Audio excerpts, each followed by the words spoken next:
Experts on energy, including oil and gas, say that solar and wind are the energy of the future.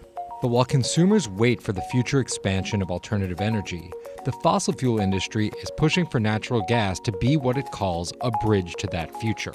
In the US, drillers are busily tapping gas as well as oil from underground rocks known as shale in a process called hydraulic fracturing, more commonly known as fracking.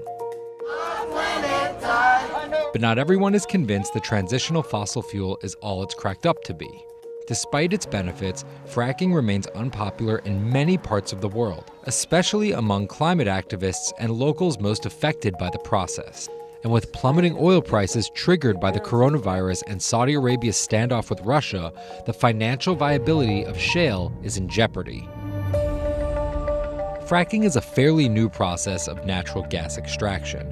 First commercially introduced in 1949, it involves forcing water mixed with sand and chemicals into a well to create fissures in shale rock so oil and gas trapped inside can escape. Advances in the 1980s in a technique called horizontal drilling opened up access to thin layers of shale even deeper underground. Over the past decade, U.S. oil and gas output has surged 57%, mostly due to shale-rich areas such as the Permian Basin, which stretches from Texas to New Mexico. America's recent energy dominance was meant to undercut OPEC's ability to manipulate the market. But in March of 2020, Russia triggered an oil war with Saudi Arabia, cratering global prices. The shale industry, which has higher production costs than places like Saudi Arabia and Russia, and relies heavily on debt finance, was hit the hardest. Major shale operations like Whiting Petroleum Corp. And Diamondback all but promised major job cuts and production halts after shares dropped 40 to 45% respectively. Adding to the recent woes, fracking remains highly controversial. It has become a huge target for climate activists who point to its damaging effects on the environment. A handful of European countries have effectively banned the practice due to its environmental impacts. Opponents cite an enormous amount of water needed in fracking. Depending on the shale deposits, it can take anywhere between 1.5 and 16 million gallons to frack a well. Large though those numbers seem, a study by Duke University calculated that the water used in fracking makes up less than 1% of total industrial water use nationwide.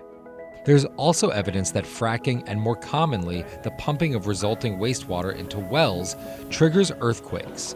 They've mostly been small, but one in 2016 in the oil-rich state of Oklahoma shook homes and buildings across the state for almost a minute and measured 5.8 on the Richter scale. Having an earthquake right now. Our light's shaking quite a bit here. It is now calming down as another earthquake has just hit. Tremors in China's shale hub in Sichuan province killed 2 people and damaged 11,000 homes in February of 2019. There's no easy answer on fracking. No one can deny that shale has benefited the U.S. economically, but now there are very real concerns about whether the fracking revolution is coming to a close. Defenders who continue to point to big-picture benefits like job creation and energy independence are now staring down the barrel of job cuts, scalebacks, and bankruptcies. Fracking opponents point to the climate-warming methane in natural gas that sometimes escapes into the atmosphere before it gets burned, and reject industry claims that shale is a bridge fuel to a renewable future. Now faced with an increasingly hostile economic environment, in addition to long-standing opposition from environmental groups, the U.S. shale industry faces a very uncertain future.